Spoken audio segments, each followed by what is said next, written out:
Hi friends, ಎಲ್ರಿಗೂ ನಮಸ್ಕಾರ. Welcome back to my channel.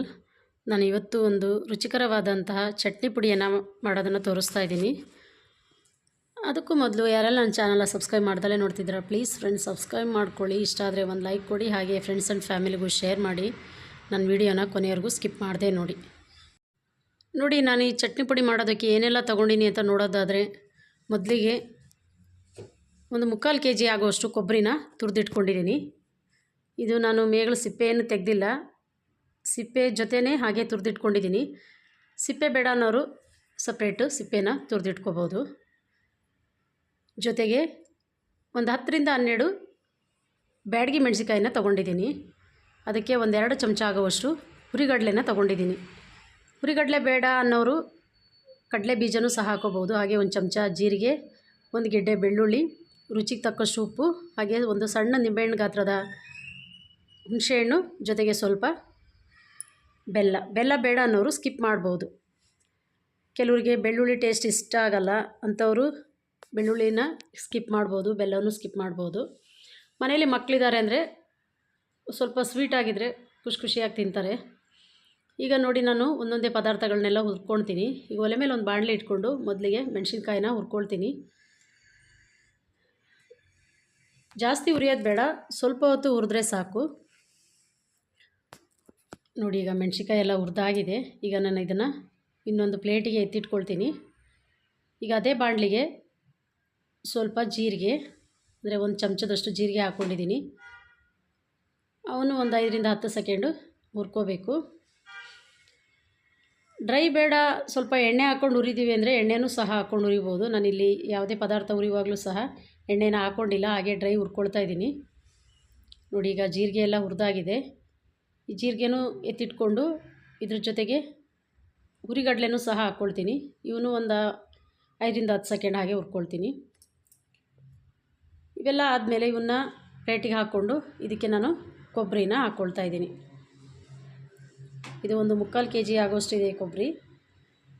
ನಮಗೆ ಎಷ್ಟು ಬೇಕೋ ಅಷ್ಟು ಕೊಬ್ಬರಿನ ತೊಗೊಂಡು ನಾವು ಚಟ್ನಿ ಮಾಡ್ಕೋಬೋದು. ಈ ಕೊಬ್ಬರಿನೂ ಸಹ ಒಂದು 3ರಿಂದ 4 ನಿಮಿಷ ಸಣ್ಣ ಉರಿಯಲ್ಲೇ ಹುರ್ಕೋಬೇಕು. ನಮ್ಮ ಸೈಡೆಲ್ಲ ಈ ಥರ ಡ್ರೈ ಚಟ್ನಿ ಪುಡಿ ಮಾಡೋದು ಕಡಿಮೆ, ಆದರೆ ಉತ್ತರ ಕರ್ನಾಟಕದಲ್ಲಿ ಈ ಚಟ್ನಿ ಪುಡಿಗಳು ಇರಲೇಬೇಕು. ಪ್ರತಿಯೊಂದು ಊಟಕ್ಕೂ ಸಹ ಈ ಥರ ಚಟ್ನಿ ಪುಡಿನ ಅವ್ರು ಬಳಸ್ತಾರೆ. ವೆರೈಟಿ ಚಟ್ನಿ ಪುಡಿನ ಮಾಡ್ಕೊಳ್ತಾರೆ. ಈಗ ಕೊಬ್ಬರಿ ಎಲ್ಲ ಹುರಿದಾಗಿದೆ. ಇದನ್ನು ಸಹ ಪ್ಲೇಟಿಗೆ ಎತ್ತಿಟ್ಕೊಳ್ತೀನಿ. ಕೊನೆಯಲ್ಲಿ ಸ್ವಲ್ಪ ಕರಿಬೇವಿನ ಸೊಪ್ಪನ್ನು ಸಹ ಹಾಕ್ಕೊಳ್ತೀನಿ. ಕರಿಬೇವಿನ ಸೊಪ್ಪು ಒಣಗಿದ್ರೆ ಏನು ಜಾಸ್ತಿ ಹುರಿಯೋದು ಬೇಡ. ನಾನಿಲ್ಲಿ ಹಸಿ ಸೊಪ್ಪನ್ನು ಹಾಕ್ತಾ ಇರೋದ್ರಿಂದ ಒಂದು 4ರಿಂದ 5 ನಿಮಿಷ ಚೆನ್ನಾಗಿ ಹುರ್ಕೋಬೇಕು. ಈ ಕರಿಬೇವಿನ ಸೊಪ್ಪು ಹಾಕೋದ್ರಿಂದ ಚಟ್ನಿಗೆ ಏನೋ ಒಂದು ವಿಶೇಷ ಟೇಸ್ಟ್ ಬರುತ್ತೆ. ಅದಕ್ಕೋಸ್ಕರ ಈ ಕರಿಬೇವಿನ ಸೊಪ್ಪನ್ನು ಸಹ ಹಾಕ್ಕೋಬೇಕು. ಈಗ ಇದು ಹುರಿದಾಗಿದೆ. ನಾನೀಗ ಇದನ್ನು ಪ್ಲೇಟಿಗೆ ಎತ್ತಿಟ್ಕೊಳ್ತೀನಿ. ಈಗ ಈ ಹುರಿದಂಥ ಪದಾರ್ಥಗಳನ್ನೆಲ್ಲ ಒಂದು 10 ನಿಮಿಷ ಹಾಗೆ ತಣ್ಣಗಾಗಲಿಕ್ಕೆ ಬಿಡ್ತೀನಿ.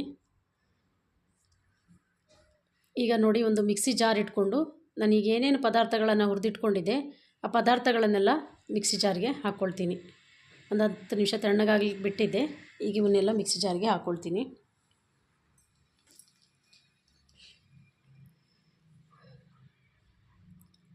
ಊಟಕ್ಕೆ ಒಂದೊಳ್ಳೆ ಚಟ್ನಿ ಅಂತಲೇ ಹೇಳ್ಬೋದು. ಚಪಾತಿ, ದೋಸೆ, ರೊಟ್ಟಿ ಎಲ್ಲದಕ್ಕೂ ಬೆಸ್ಟ್ ಕಾಂಬಿನೇಷನ್ ಅಂತಲೇ ಹೇಳ್ಬೋದು ಈ ಚಟ್ನಿ. ಈಗ ನಾನು ಇದಕ್ಕೆ 1 ಗೆಡ್ಡೆ ಬೆಳ್ಳುಳ್ಳಿನೂ ಸಹ ಸುಲ್ಕೊಂಡು ಹಾಕ್ಕೊಳ್ತೀನಿ. ಹಾಗೆ ಒಂದು ನಿಂಬೆಹಣ್ಣು ಗಾತ್ರದ ಹುಣಸೆಹಣ್ಣು, ಹಾಗೆ ಬೆಲ್ಲನೂ ಹಾಕ್ಕೊಳ್ತೀನಿ. ಬೇಡ ಅನ್ನೋರು ಸ್ಕಿಪ್ ಮಾಡ್ಬೋದು. ಲಾಸ್ಟಲ್ಲಿ ರುಚಿಗೆ ತಕ್ಕಷ್ಟು ಉಪ್ಪನ್ನು ಸಹ ಹಾಕ್ಕೊಂಡು, ಇದಕ್ಕೇನೋ ನೀರು ಹಾಕೋದಿಲ್ಲ, ಹಾಗೆ ಡ್ರೈ ಆಗಿ ರುಬ್ಕೋಬೇಕು. ಲಾಸ್ಟಲ್ಲಿ ಹುರಿದಿಟ್ಕೊಂಡಂಥ ಮೆಣಸಿನ್ಕಾಯಿನೂ ಸಹ ಹಾಕ್ಕೊಳ್ತಾ ಇದ್ದೀನಿ. ಹಾಕ್ಕೊಂಡು ನೀರು ಹಾಕ್ತಲೇ ಹಾಗೆ ರುಬ್ಕೋಬೇಕು. ಈಗ ನೀರು ಹಾಕ್ತಲೇ ಹಾಗೆ ರುಬ್ಕೊಂಡು ಬಂದಿದ್ದೀನಿ. ಕೊಬ್ಬರಿಯಲ್ಲೇ ಸ್ವಲ್ಪ ಎಣ್ಣೆ ಅಂಶ ಇರೋದ್ರಿಂದ ಇದು ಈ ಥರ ಕಾಣಿಸುತ್ತೆ. ಈ ಚಟ್ನಿ ರುಬ್ಬುವಾಗಲೇ ಮನೆಯೆಲ್ಲ ಘಮ್ ಅಂತ ಸ್ಮೆಲ್ ಬರುತ್ತೆ, ಅಷ್ಟು ಚೆನ್ನಾಗಿರುತ್ತೆ ಈ ಚಟ್ನಿ. ಮನೆಯಲ್ಲಿ ಸಾಂಬಾರಿಲ್ದಾಗ ಈ ಚಟ್ನಿ ಪುಡಿಯಲ್ಲೇ ಸಹ ನಾವು ಅನ್ನನ ತಿನ್ಬೋದು, ಅಷ್ಟು ಒಂದು ರುಚಿಯಾಗಿರುತ್ತೆ.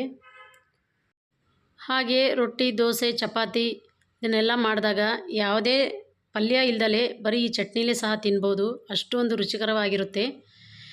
ಈ ಚಟ್ನಿನ ನಾವು ಒಂದು ಏರ್ ಟೈಟ್ ಬಾಕ್ಸಿಗೆ ಹಾಕ್ಕೊಂಡಿಟ್ಕೊಂಡ್ರೆ ಒಂದು ವಾರ 15 ದಿನ ತಿನ್ಬೋದು. ಓಕೆ ಫ್ರೆಂಡ್ಸ್, ನಾನು ಮಾಡಿದ ಈ ರೆಸಿಪಿ ನಿಮಗೆಲ್ಲ ಇಷ್ಟ ಆಗಿದೆ ಅಂತ ಭಾವಿಸ್ತೀನಿ. ಇಷ್ಟ ಆಗಿದ್ರೆ ಪ್ಲೀಸ್ ರೆಸಿಪಿಗೊಂದು ಲೈಕ್ ಕೊಡಿ. ಹಾಗೆ ಯಾರೆಲ್ಲ ನನ್ನ ಚಾನಲ್ ಸಬ್ಸ್ಕ್ರೈಬ್ ಮಾಡ್ದಲೇ ನೋಡ್ತಿದ್ದೀರಾ ಪ್ಲೀಸ್ ಫ್ರೆಂಡ್ಸ್ ಸಬ್ಸ್ಕ್ರೈಬ್ ಮಾಡ್ಕೊಳ್ಳಿ, ಶೇರ್ ಮಾಡಿ, ಕಮೆಂಟ್ ಮಾಡಿ. Thank you.